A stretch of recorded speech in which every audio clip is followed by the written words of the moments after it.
নমস্কার বন্ধুরা, সবাই কেমন আছেন? আজ আমি আপনাদের লুপ্তপ্রায় এক গুরুমুখী বিদ্যা হাত দর্পণ এই বিষয় নিয়ে আপনাদের সামনে আলোচনা করব। আমরা তন্ত্র বলতেই সাধারণত এখন বুঝি যে দশমহাবিদ্যা, ষটকর্ম, শান্তি, বশীকরণ, স্তম্ভন, বিদ্বেষণ, উচ্চাটন, মারণ। কিন্তু আগেকার সময়ের এমনও গুরুমুখী বিদ্যা রয়েছে যেগুলো আজকের সাধকের কাছে একেবারেই অজানা। এমনও সাধনা রয়েছে যেগুলো এখনকার সাধকরা হয়তো নামও শোনেননি। যদি কারোর পূর্বপুরুষ আসামে গিয়ে সাধন ভজন করে থাকে বা আসামে গিয়ে তন্ত্র চর্চা করে থাকে, করে যদি সে বাড়ি ফিরতে পারে, একমাত্র তাদের বংশের লোকই এই রকম কিছু গুপ্ত জ্ঞান বা গুপ্ত সাধনা তাদেরই বংশের লোকেদের জানা সম্ভব। পৃথিবীর তন্ত্র সাধনার শ্রেষ্ঠ স্থান আসাম এবং আসামের মায়ংয়ের। এই মায়ং কথাটি মায়া শব্দ থেকে এসছে। আর আসামের তন্ত্র চর্চার এবং তার সঙ্গে সঙ্গে জাদুবিদ্যা চর্চার একটি বিখ্যাত স্থান হচ্ছে বুড়ি মায়ং, বা আমরা বাংলা চলতি ভাষায় যাকে বুড়ি মায়াং বলে থাকি। পৃথিবীর শ্রেষ্ঠ তন্ত্র সাধনার এই মায়ং যে স্থান, তার কারণ হচ্ছে এই মায়ংয়ের বা মায়াংয়ের তন্ত্রমন্ত্র সাধনা বা মন্ত্র চর্চা যদি কেউ করে, তাহলে সে অল্প সময়তে এবং এক জন্মতেই সিদ্ধি লাভ করে। এই তন্ত্রমন্ত্র বিশ্বের আর অন্য কোথায় পাওয়া যায় না। একমাত্র গুরু পরম্পরা অনুযায়ী এই তন্ত্র পাওয়া যেতে পারে। আজকে যে তন্ত্র সাধনার এই হাত দর্পণ বিষয় নিয়ে আলোচনা করব, এটিও একটি গুরুমুখী সাধনা। যেটুকু গুরুদেবদের মুখ থেকে জ্ঞান পাওয়া গেছে বা এই সাধনার বিষয় নিয়ে আমরা জেনেছি, সেইটুকুই মানুষের মাঝে আজকে আমি তুলে ধরছি। কারণ এই পৃথিবীর বুকে কত কিছু অলৌকিক সাধনা এবং অলৌকিক জিনিস ছিল যা পরবর্তীকালে একেবারেই লুপ্ত হয়ে গেছে। তার কারণ হচ্ছে যারা গুরুদেব প্রকৃত ছিল তারা উপযুক্ত কোনো শিষ্য পাননি, তাই পরবর্তীকালে কাউকে আর বিদ্যা দান করে যাননি। এর ফলে বহু বিদ্যা আজকে ধ্বংস হয়ে গেছে বা প্রায় লুপ্তই হয়ে গেছে, যার খুঁজেও পাওয়া যায় না। সেই রকমই একটি বিদ্যা হলো হাত দর্পণ।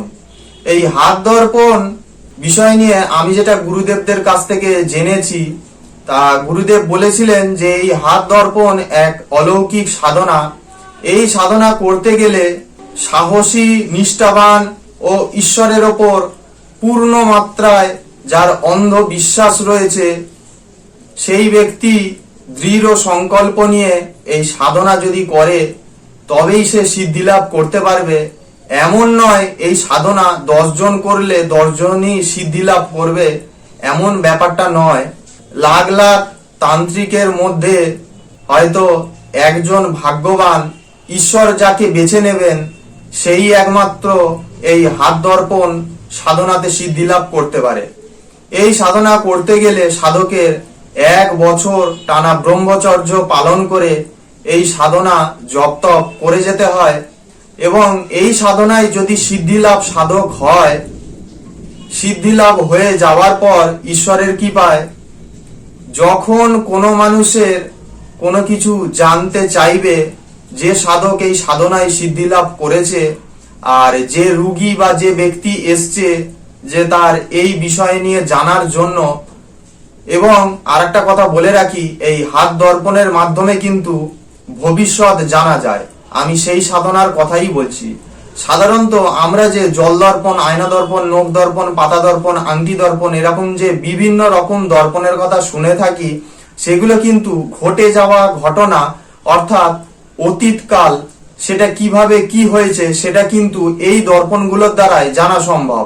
আর আমি যে হাত দর্পণের কথা বলছি, এটার মাধ্যমে কিন্তু ভবিষ্যৎ দেখা যায় বা গণনা করে জেনে নেওয়া যায়। তা যাই হোক, সেই সাধকের কাছে যে ব্যক্তি গণনা করতে এসছে, তখন সাধক তার ইষ্ট দেবতাকে চিন্তা করে এবং সিদ্ধি লাভের পর যে শক্তি তিনি অর্জন করেছে সেই শক্তিকে স্মরণ করবেন এবং যে ব্যক্তি গণনা করাতে এসছেন তার ভবিষ্যতে কি হবে না হবে সেই ব্যক্তির হাতের তালু দুটো এরকম জড়ো করে সাধক যখন এক দৃষ্টিতে তার হাতের তালুর দিকে চেয়ে থাকবে, ঈশ্বরের আশীর্বাদে সেই সাধক তখন তার হাতের তালুর মধ্যে ঈশ্বর যেটুকু দর্শন দেখাবেন সেইটুকু দর্শনই দেখে নিতে পারবেন।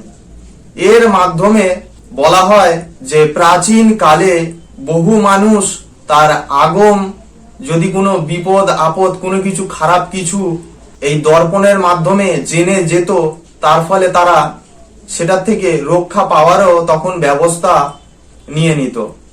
ভবিষ্যৎ যদি ঈশ্বরের আশীর্বাদে ঈশ্বর যদি কাউকে দেখিয়ে দেয়, তা ঈশ্বর চাইলে সেই ভবিষ্যৎকে কিন্তু খণ্ডনও করা যায়। আগেকার যেসব সাধকরা ঋষি যোগ প্রাপ্ত করেছে ঈশ্বরের আশীর্বাদে, তাদের কাছে কিন্তু প্রচন্ড ক্ষমতা ছিল, তা আজকের মানুষের কল্পনার চিন্তাধারারই বাইরে। আজকের মানুষরা কেবল বোঝে বশীকরণ, বিচ্ছেদ, বান মারা, বান কাটান করা, এসবই বোধহয় তন্ত্র, বা শ্মশানে গিয়ে হোমযজ্ঞ করা, এটাই বোধহয় তন্ত্র। এর বাইরে আর কিছুই বোধহয় নেই। আর তন্ত্র মানেই বোধহয় দশমহাবিদ্যা সাধনা, তন্ত্র মানেই বোধহয় সৎকর্ম ক্রিয়াকর্ম, এর বাইরে বোধহয় আর কোনো কিছু ক্রিয়াকর্ম বা তন্ত্র বলে বোধহয় আর কিছুই নেই। যারা জানেন এই আসামের মায়াঙ্কের বহু প্রকারের অলৌকিক সাধনা, অলৌকিক বিদ্যা রয়েছে, তাই এরকম কিন্তু আগেকার দিনের সাধকরা ব্যবহার করতেন এবং বহু কিছু জেনে নিতেন। এর মাধ্যমে মানুষের অনেকটাই উপকার হতো। ভিডিওটি কেমন লেগেছে অবশ্যই আপনারা কমেন্টে জানাবেন এবং ভিডিওটি শেয়ার করে প্রচুর মানুষকে এই অলৌকিক লুপ্ত হয়ে যাওয়া এই বিদ্যা সম্পর্কে জানতে সাহায্য করুন। পরবর্তীকালে আপনারা যদি এরকম অলৌকিক তন্ত্রের গুপ্ত এবং লুপ্ত হয়ে যাওয়ার সাধনা, তন্ত্রমন্ত্র সম্পর্কে জানতে চান, তাহলে কমেন্ট বক্সে অবশ্যই লিখতে ভুলবেন না। ভবিষ্যতে তাহলে আমি আবারও এরকম লুপ্ত হয়ে যাওয়া বিষয় নিয়ে আলোচনা করব। ভিডিওটি আপনাদের যদি ভালো লেগে থাকে তাহলে লাইক করবেন এবং শেয়ার করবেন। এই চ্যানেলে নতুন হয়ে থাকলে চ্যানেলটি সাবস্ক্রাইব করবেন। ভিডিওটি সকলকে পুরো দেখার জন্য অসংখ্য ধন্যবাদ। নমস্কার। জয় মা দক্ষিণা কালী।